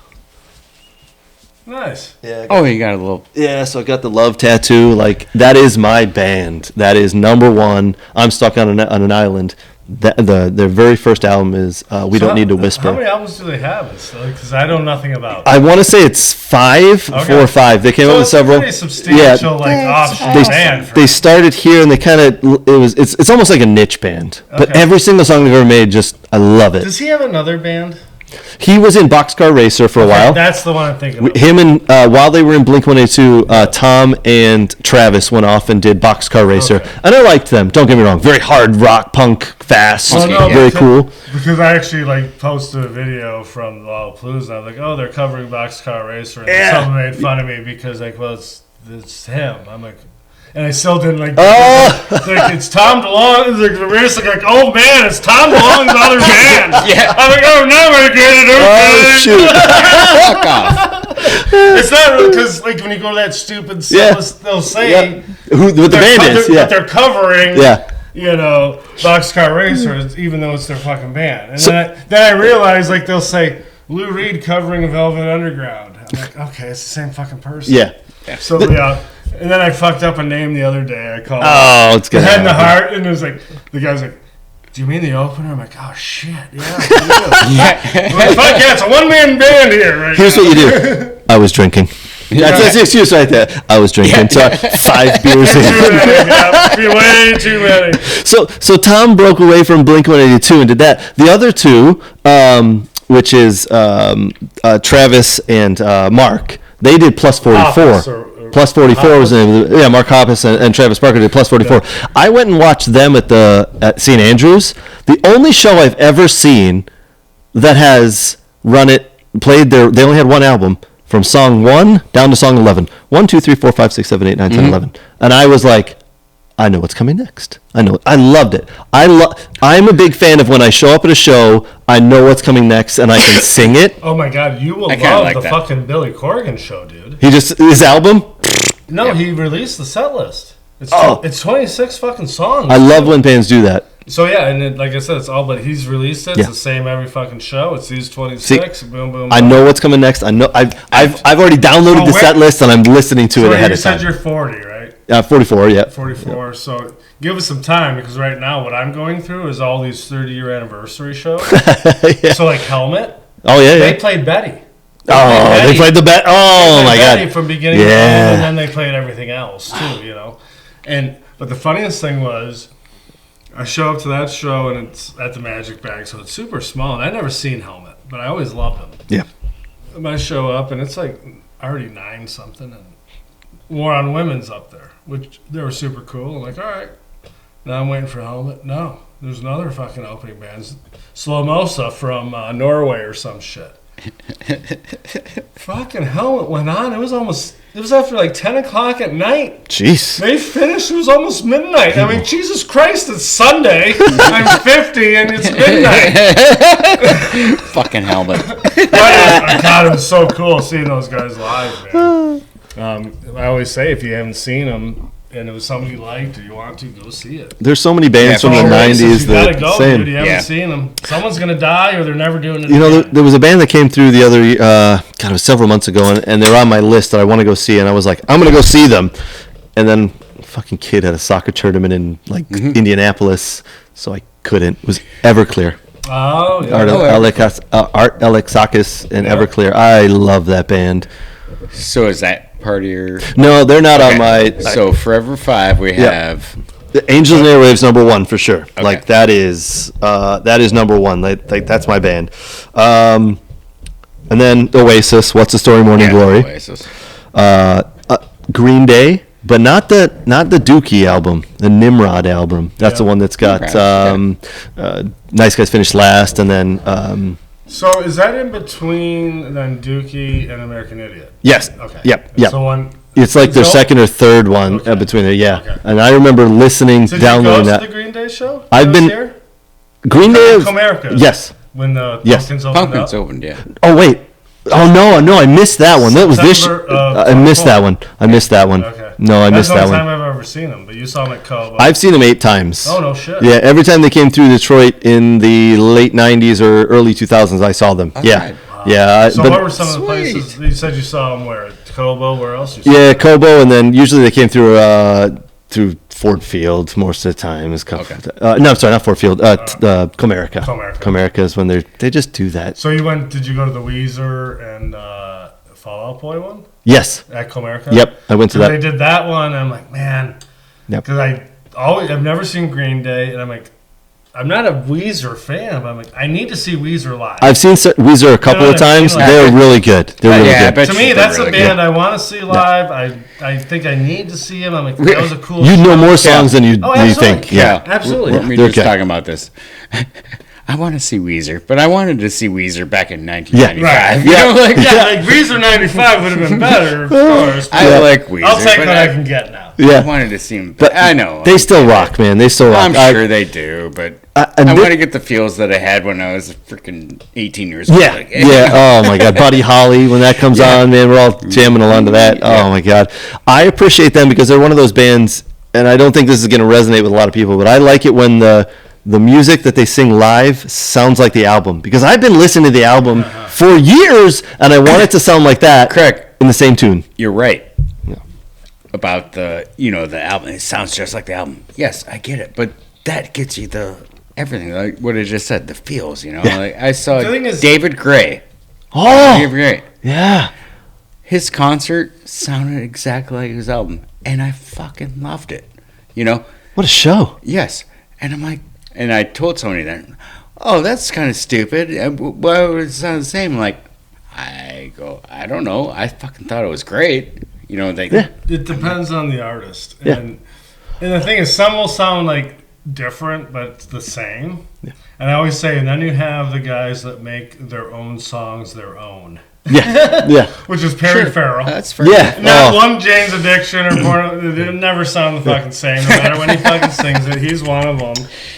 That's a good example. God damn it. I had 3 of them lined up, and I forget who the other ones are. Oh, Lou Reed's another one. Oh, yeah. Like he always is saying either different shit or out of time, but makes it work. I've been to see Dave Matthews once, and he took one of his songs, sang it, and then just added all this stuff on the end. And I went, "Is this a new song? Is this part he's just riffing? He's just having fun." Right. I wasn't high, so I was like, "He's just riffing." I'm drunk, so can he get to the next song that I know because he's just riffing?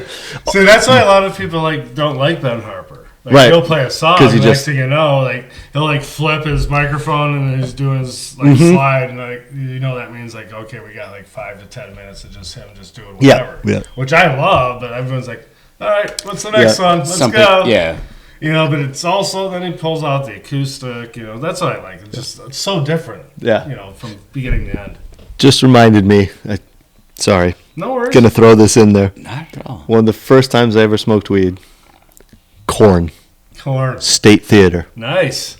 State Theater. I want to say Fillmore, it was best venue ever. I love the Fillmore. I love Fillmore. I still call it the State Theater. I do too. I want to say it was 95 because my buddy's dad had dropped us off. That'd have been a great time. So you're 15. Yeah, it was 15. Yeah. The funny thing is, it wasn't. We weren't on the floor. We weren't in the upper deck. He got the middle tier where we're sitting down, and all of a sudden, some dude in his we were 15. Some dude in his 30s or 40s is sparking up, and we're like, okay, whatever. And then it just next person, next person.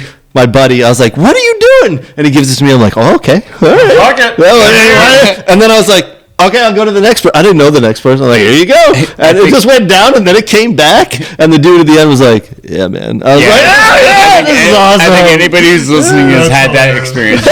Or passed out. Yeah. Passed out. But in 95, that was so looked down upon, right? Like, I was an athlete, man. It was like, I don't give a shit. I'm at Corn. This is awesome, man. I never even tried that until I was in college. Oh, I tried it in high year, school, but I never. Yeah, I was like, oh no, I'm a soccer player. I'm on it. Yeah, I need to run. If I was a goalie, I definitely wasn't fucking running, bro. My last 2 mile time at UAD was 16:30. Yeah, you're a goalie. Me and George Ferrer came in together. So he's the leading point scorer, and I'm the best goalie ever. Well, Steinwasser's a better goalie. I have better stats. There you go. And I have the MCC title. And If you've ever seen Georgie is shorter than me. Oh, yeah. He's like Hall of 5'3", 5'4". Hall of Fame. Canada. Over 100 points. Yep. Just insane. And then him and Cal just fucking Dropped dropping in his 2 best players. I told him. Coach ain't dropping you guys, is he? No, and you know it. That's what we said. Because he was 2 years younger than me, you know. So like, now I'm a senior. He's a sophomore. Yeah, I came. So he's kind of getting. He's a sophomore, right? I'm like, he's like, for Tom, he's like, fuck this shit. I'm like, yeah, fuck it, dude. You're the goalie and I'm the leading goal scorer. You're going to drop He said, us. but I'm like, we have to fuck it together. If I come in at 16:30 by myself, I'm gonna get my ass torn up. If you come in at 16:30 by yourself, you're gonna get your. If we come at 16:30 together, united, Yep. they're not gonna say shit. You know what? We basically just came in, just strolled. You guys walked and it. all they did was just fucking shake their head and go, "Let's go." Yep. Off to practice. You guys fucking walked it. I gotta say the amount of And now both Hall of Famers. There you go. Yep. the amount of soccer legends in the state of Michigan that we've mentioned tonight. Absolutely. Oh my God. This is just Michigan's been a hotbed for years. and no one knows about it. No. Like the amount of players. Who doesn't know about it? I don't think we get enough respect. I don't either. I don't think the state of Michigan and the players that we have Fair here. enough. California can fuck off. Yeah, Whatever. I'll You say get this, that. like, Texas, just even Florida, think whatever. our But region. Think Michigan our is the region. fucking badass. So many good players. For years in our region, still when you going. figure there's about 13 states per region. Yeah. Like we would have like 5 players on the regional teams. Yep. Like way more than you should have statistically based on blah blah Yeah. blah. And Based some on- teams yeah. would have like 7, 8 fucking players from Michigan on those teams. If I'm thinking about the regional team that I played on, yeah, it was almost half Michigan. Right. It was nutty. It was nutty, the players that we took out there. It was like, I mean, I told you when Oh we my went gosh. to England, I think we had like 5 guys from Michigan that were on that. Just team. from It was, Michigan. Like, so awesome. Yeah. You know, you're hey, you're with your buddies, you know, or everyone else. So you made regional team or whatever, ODP and yeah. whatever. Yeah. So, long story short, I tried out when I was 13. All right. My dad, professional soccer player, he knows more about. He's forgotten more about the game than most people know about it, right? Sure. So I go at 12 or 13 to try out for ODP, and I get cut. And my dad, I've never heard my dad say this. He goes, "That was bullshit." He goes, "You were one of the best players in the field, and you got cut. Yeah. You're never coming back here. You're not doing this again. This is crap." And I've never heard every time I ever came off the soccer field, my dad said, "You scored 2, but you missed another 2, and then you missed a pass. Work harder." He never gave me like, "You were good. This is good." He never gave me a compliment. So when he said that, like I was like, "Oh shit, this is corrupt." Right. So I never went back and did it. Right. So I'd finished my senior year of high school, and shout out to, I don't know if you guys know Wally Barrett. Absolutely. Yeah. So Wally Barrett, him and I. Marauders guy. Him and I were actually playing on a 6v6 team, and he goes, "Hey man, congratulations on a great senior season at high school, making first team All State and doing all this stuff." He goes, "So did you do ODP? Did you go out and do the ODP?" And I was like, "No man, that's bullshit. I'm not doing ODP after what happened to me when I was 13." And he goes, "No. He goes, "It's changed. Just trust me." I'm like, "Well, I don't even know what to do anymore." He's like, "They've already done tryouts. They've already done cuts. Just go play." So he sent me out to play, and the coach goes, "Yeah, you're in. Yeah, you're in. Holy shit, you're fast. You're in."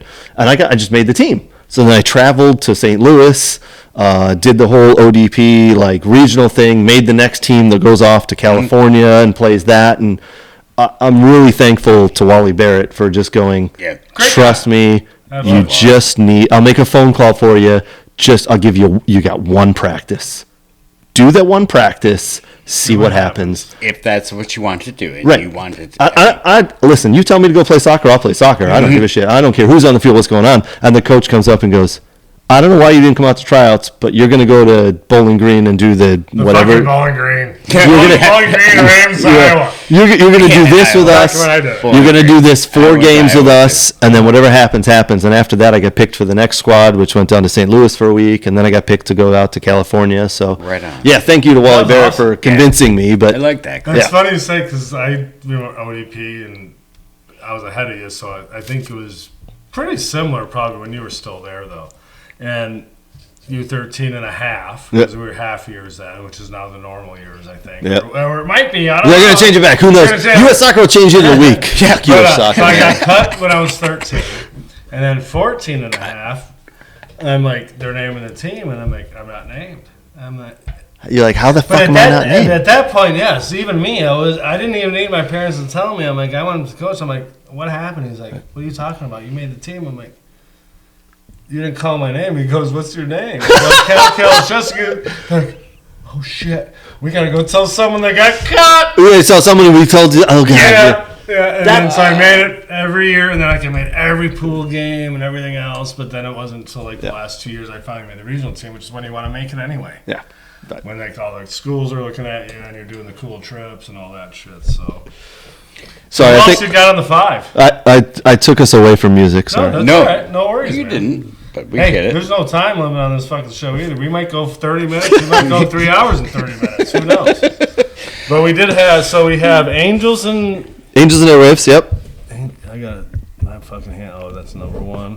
And we got Oasis. We got Green Day. So the next 2, I don't know if you guys know. There's a band called The Dangerous Summer. Danger of Summer. The Dangerous Summer. Oh, Dangerous Summer. Yeah. Okay. I just came across this band randomly. Like I think it was on Sirius XM jumping around, and I came across a song, and I jumped onto their album, and then started listening to their next album, and just a great band. I absolutely love them. And I met them at a concert, and they're phenomenal. So What kind of music? I would call it alternative. Okay. Yeah, alternative. Yeah, very similar to Angels and Airwaves, Blink-182. Okay. People say they're a little bit of a mashup of Angels and Airwaves, and a couple of other bands. So just a really cool band. So when did you first come across them? And where did you see them for the first time? Okay. And we're asking this Yeah. every time we ask this question, Cal, we get some bands that nobody's ever heard of, and this is a band I've never heard of. I love this. So We're horrible followers. Well, you know what? I'm gonna send you the link I'm gonna send you the link. we follow plenty of musicians that right. you probably never heard of. Right. You know, Yeah. But this is how we find out about new music nowadays, right? Yeah. No, and that's Oh my actually gosh. I do want to give a shout out to Charlie and Cynthia's friend Elena, who actually gave us the idea of doing playlists from the shows. Oh, that's a great idea. Yeah. Oh, I would listen to that for Well, sure. we do it, dude. I missed You're that. gonna have a playlist for your Yeah, there's episode. playlists. So you're Forever 5 and all these bands that I've been writing down. We're gonna have a playlist. That's what notes you're saying. I'm like, what is he writing down the whole time? Every band is like Everclear and damn. whatever this one is. As long as I can read them, I'll put them on there. But we have Boxcar Oh, Racer. dang. That's even though cool. we didn't, Thank you, wasn't your Elena. guy, we talked about it. But it's her idea. She's like, all the bands you talk about. And I had a lady at my work. Like, it's so funny because it's like I'm at my work, but I also have 2 dudes. Oh, yeah. So, like, Everybody knows. so Yeah. fucking weird. Yeah. And she's like, you always talk about these bands, but I never know any of them, and then I have to go back and re-listen to try to find them. And so then from these 2 people, I'm like, you do a playlist from the fucking episode, and you get your Forever 5 and all these other I've been bands listening to your shows for the last several weeks. I've never seen a playlist come out about. Oh my God, what have I been missing? I get him. Is he not on Instagram or Facebook? I get him Where is this on fucking Facebook. guy? Hell, I'm even on fucking LinkedIn, bro. Playlist. You know that. I know you tagged me a lot. You tagged me once, and all of a sudden, all these likes. I'm like, damn, he's popular. There's On playlists. fucking LinkedIn, I'm popular. He's LinkedIn You're popular. probably guys. looking at- started, bro. That's And awesome. once I realized, oh my God, all these old people are eating this shit up, I'm like, I'm on to something. I did something. I got to jump on this playlist stuff, dude. Oh my God. Okay, good. Usually, I was very good. Like, your episode will come out on a Tuesday, and then I'll do the playlist that night. Yeah.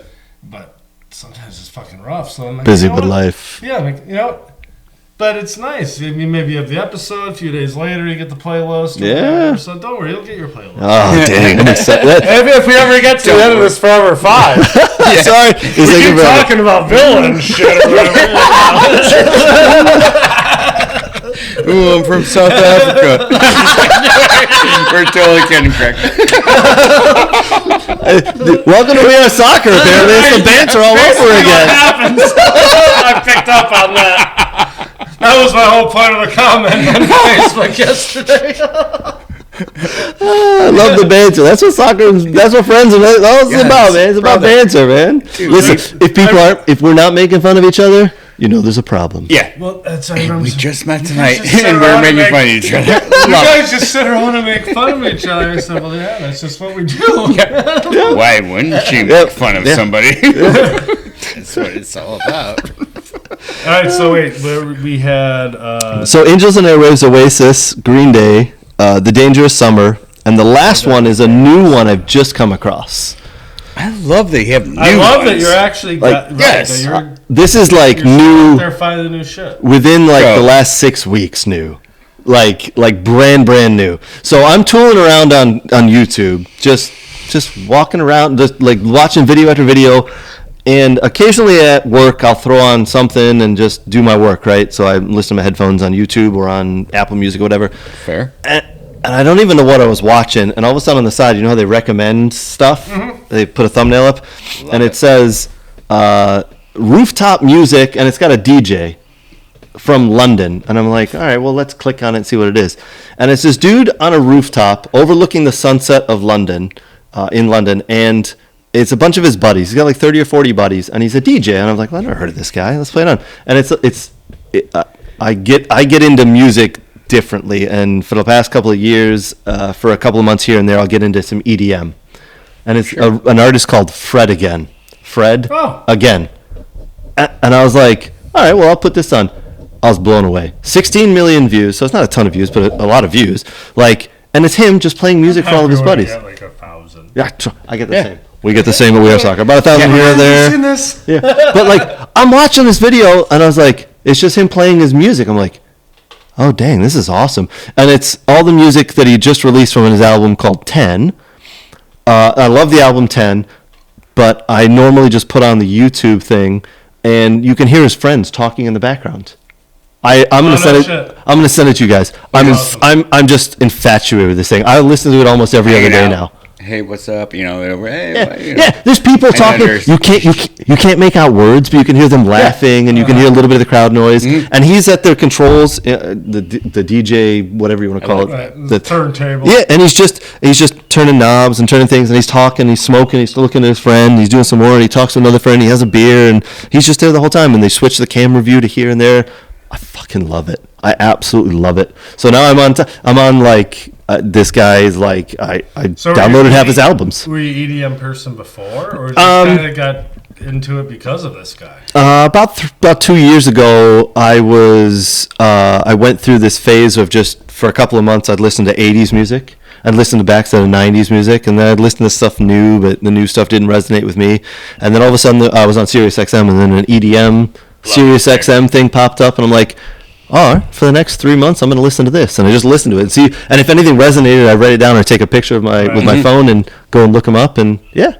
So all of a sudden, I go through these phases of EDM and alternative and punk and rock or whatever it is. I love that you do that, and I think a lot of our listeners do that. Listen to new music and just like, oh my gosh. I mentioned 107.1. I would do the same thing. You hear the song, like, oh shit, you take a picture of it, and then take a picture. Put it on your playlist, and then you listen to more and more. I mean, because that's what I used to do. We listen to the whole fucking CD, and you let someone else listen to it and get one from them, and you all end up finding all this shit. And like I said, then you just hope you're not the one that gets the shit CD. You'll never hear the fucking end of it. The shit CD. They're out there. They're out there for sure. My sister had a fucking John Mayer one on the way home from fucking Orlando, when no one wanted to hear Johon Mayer. I've seen John Mayer live. I would. John Mayer now is different than when me and Neil and Keith had to listen to Bodies of Wonderland driving home from fucking Orlando. We fucking hated John Mayer. I love him now, but now he's and not only that, he's a pretty fucking smart businessman. He's a smart businessman, but he is a hell of a guitarist. He is now. My God. Not that he wasn't before, but like I didn't appreciate it before. Yeah. Like, now you're like, you should see him and it's like, he wouldn't be with Dead and Company if he wasn't. Whatever. You know what I mean? Yeah. He wouldn't be with him if he wasn't. Yep. So, wow. So we actually got through your 5. Yeah. We said the one thing I know you mentioned. Your favorite venue is the Fillmore. I love the Fillmore. So love it. We also mentioned that you don't have any shows coming up. Yeah. So we do have this Oasis thing that I think we could probably work something out. Let's see what we can do, my friend. Because the thing is, we can even work it out before this episode ever drops. Mm-hmm. So even all this finagling here, we can get it worked out. We'll figure it out, and we're gonna do some sort of content for both Mr. shows. Lavity said, some sort of mashup in Toronto. Yeah, Mike Lavity, by the way, shout out. Right. Like, I'm telling you, more legends of the game for Metro Soccer, the people that we all know and love. Yeah. Oh, my God. Absolutely. And like some of these, like I said, I don't even really know. It's just peripherally, and then you end up knowing them, and then it's like you already do know them, but you don't, and it's great. And like I said, the soccer community's never changed in that regard. It's like you knew people back then. I mean... And like I would know people that are older. A lot of times this is my brother, but you eventually end up knowing people that are older because you're really fucking good. Yeah, you know what I mean? Like, remember back in the day, if you were good, people knew who you were. Oh, yeah. Like because if I'm from Livonia and you're from fucking Warren, you might as well be in fucking foreign countries. Sure. So if I know who you are and you're good at soccer, that meant something back then. Yep. You know what I mean? So then you're like. And then you're like, oh, yeah, I'm going to talk to this guy. Yeah. You know what I mean? Then you just end up making these friendships. And, I mean, that's where, like, Jake Jekyll. Like, oh, my God. We got to call. Oh, by the way, his daughter is a star. I know. Oh, my God, what a baller. Yeah. But, Jake. So he is one of only 2 guest hosts ever on Two Dudes That Killer Tunes. I watched the episode. Guest host. In Indiana. Jake is awesome, man. By the way, I played with him. Trying to get him on, but since what a player. Soccer dad, it's impossible to get him anytime, like to actually fucking be on. I played with him at Carpathia for a couple of years, and he was a couple of years older than me. What a player. He's too good. Than me. But he was one of those guys that, it was funny because we went to this Pearl Jam show, and I went with my brother-in-law and his buddy, and they were like, oh my God, you guys are like super tight. I'm like, actually, I've never hung out with Jake in my life. Oh, really? Right. We always knew each other and all that, but like, your paths never crossed back then. He's the only player I've ever seen throw up on a soccer field from drinking the night before. Hi, Jake. We used to go down to, we called the Donauschwaben. We played for Carpathia, went down to the Donauschwaben, and it was just a drinking fest. I mean, but we cared about playing and winning. Sure. And we all went out the night before. Every single night we went out and just got after it. And then we'd play these, 8, 9, 10 o'clock games in the morning, and he went into the corner. I'm like, you sub yourself out? He's like, nope. No. I'm good, let's go. And then he would puke and play. 3 goals. Unlike my brother who just doesn't show up and pulls himself out of the game. The one year we're doing that like Easter, like Christmas or Easter tournament indoor or whatever, and we make it to the final, and he's like, I'm out. I'm pulling myself out. I gotta do it. He's like, I'm out. He went to the game, he did every suited up, just sat there, never played, he was out. Just gonna look good here. So we talked about him earlier about the Volko show. We're gonna end it here, but I'm not gonna stop without telling the story about him when we went to see Smashing Pumpkins in Columbus in 22. Oh, dang. So they're like just getting kind of back together. I mean, they haven't stopped touring since then. It's like years long, right? Yep. But they played Kemba Live, which is like Kemba Live. 5,000 people, general admission outdoor. Downtown Columbus. We watched the Champions League final. Yeah, it was Liverpool. Went to the show. We're leaving the show. They lost. Yeah, this would have been 22. And we're walking out, and all of a sudden my brother falls over because there's this, the post, and they got the wire. Yeah. He's convinced there was like multiple wires. No, there was one wire. He got his leg tangled up so bad that it was actually wrapped around his ankle. Oh. And then I actually had a picture of Neil just standing there looking at him laughing because there was no way to Well, get him I out. was assessing the Yeah, right. situation. He's like, there's not even, you're not tangled between multiple wires. There's one wire, but somehow you got it twisted around, and he couldn't fucking get up. Nope. So, And that has been, I mean, he's been like our concert fucking buddy for fucking ever. yeah, Paul is one of the Oh best. my god, and there's so many of those fucking That's stories, awesome. right? Oh, So- that's awesome. One, Craig, thank you for being with us tonight. It's been awesome talking music and soccer, and actually meeting you for the Cheers. first time. Cheers. Yeah, cheers, boys. And, I appreciate it. Everyone else out there, make sure you check us out on all our socials. We're killing it on those, so just be one of many, tens of hundreds of people that follow us. But no, check us out next time. Peace. Later, bros.